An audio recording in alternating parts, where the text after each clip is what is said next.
What does that mean? Hi everyone, happy Martin Luther King Jr. Day. This is my son, this is Percival James, he's 5, and Sophia Margot is 4. And I'm reading the story I wrote about Dr. King as part of the children's version of my book I've been working on. It's called Heroes and Villains, the Soul of Civility for Young Citizens.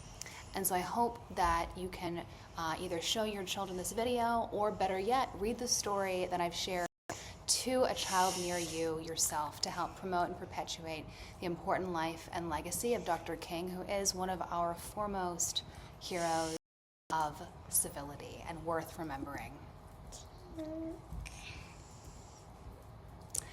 Once upon a time, not so very long ago, and in a land very close to home, right here in our own country, there lived a young boy named Martin Luther King Jr. Martin's world looked a lot like ours. There were cars and buses, radios and electric lights, children walking to school and playing outside. But his world also had rules and laws that asked people to forget the truth about what it means to be human. That every single one of us are equally valuable and beautiful just the way we are. Martin grew up seeing two things at the same time.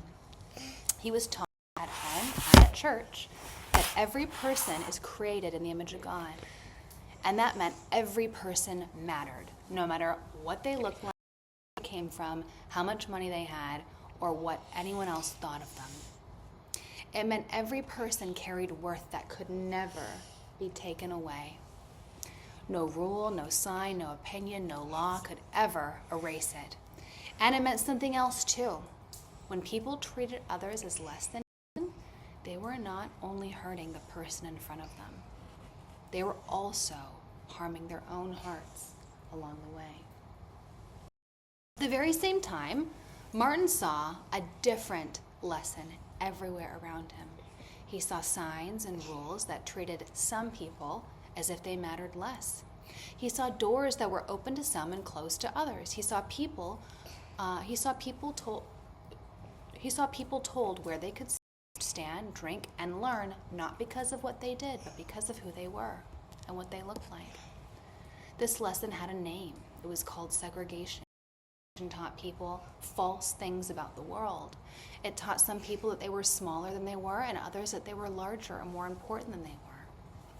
Martin grew up holding both lessons in mind at the same time. The false lesson was loud and everywhere, segregation.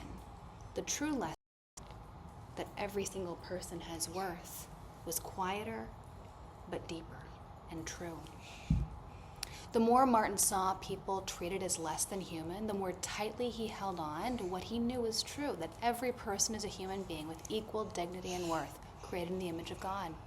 When Martin was a boy, he went to a shoe store with his father.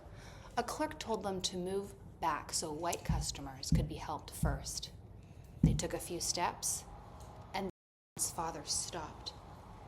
He did not shout. He did not argue. He decided they would leave instead. They walked out together. Martin felt embarrassed, but he also felt alert, as if a light had been turned on within him. One person taught, "You don't belong." Another taught, "Don't look too closely." Both lessons were wrong. Years later, in a city called Montgomery, a woman named Rosa Parks boarded a bus long after a day at work. She was told to give up her seat because she was black. She stayed seated. She broke the law. She was arrested. Other passengers watched. Some felt relieved it was not them. Some stared out the window. Some pretended nothing was happening. One person taught, "You don't belong." Another was taught, "Stay comfortable, stay quiet." Both lessons were wrong. People decided they would no longer ride the bus. They walked instead, to work, to school, to store. Day after day, this became the Montgomery bus boycott. Martin, still young and unsure, was asked to help lead it. The boycott lasted more than a year. It was tiring and hard. One night, Martin's house was bombed. Sophia, stop. One night, Martin's house was bombed. A crowd was gathering outside. angry, and ready to hurt someone, Martin stood in front of them and go home peacefully. He knew that answering harm with harm would not heal anyone. It would only spread damage. Not long after, Martin was arrested. At this time, in a city called Birmingham, he was put in jail for marching. While he was there, a group of pastors wrote to him. They were not shouting, they were polite. They told him he was moving too fast. They told him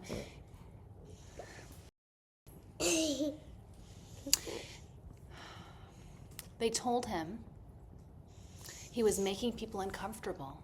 They told him that staying quiet would be wiser and kinder, and that time would fix things on its own. In other words, they asked him to stay quiet and stay comfortable. Martin read their words while sitting in a jail cell. He had a little paper, so he wrote back on some scraps and margins. He refused. Silence would not help people see the truth. Silence would not help keep them from believing something false. He believed that every human being with equal dignity and worth was created in the image of God. And he believed that segregation did not only hurt the people who were pushed aside, it also hurt the person doing the pushing and the person watching and looking away. One person was trained to feel smaller than they were. Another was trained to feel more important than they were. Both were taught something untrue, and both were harmed by it. Martin believed that loving people meant seeing the world and other human beings as it really is. Not yelling at them, not hurting them, but refusing to pretend that a lie was harmless. Before marches, they practiced staying seated while being shouted at. They practiced keeping their hands while being shoved.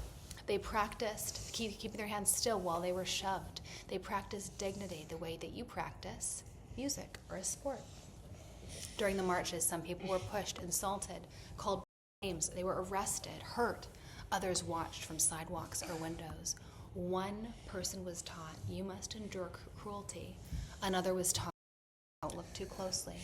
Both lessons were wrong.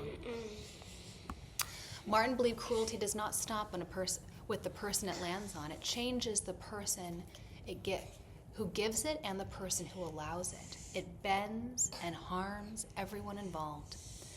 He also believed the opposite was true. People choose care instead of cruelty, even when it costs them. They help others stand upright and be more full and whole themselves. Martin Luther King Jr. spent his life trying to help people see clearly and see their fellow human beings correctly as they really were, beings with innate dignity and worth. He believed segregation hurts both the segregated and the segregator. He believed that silence protects the false picture of the world. And he believed that telling the truth about who people really were is one of the most loving things a person can do.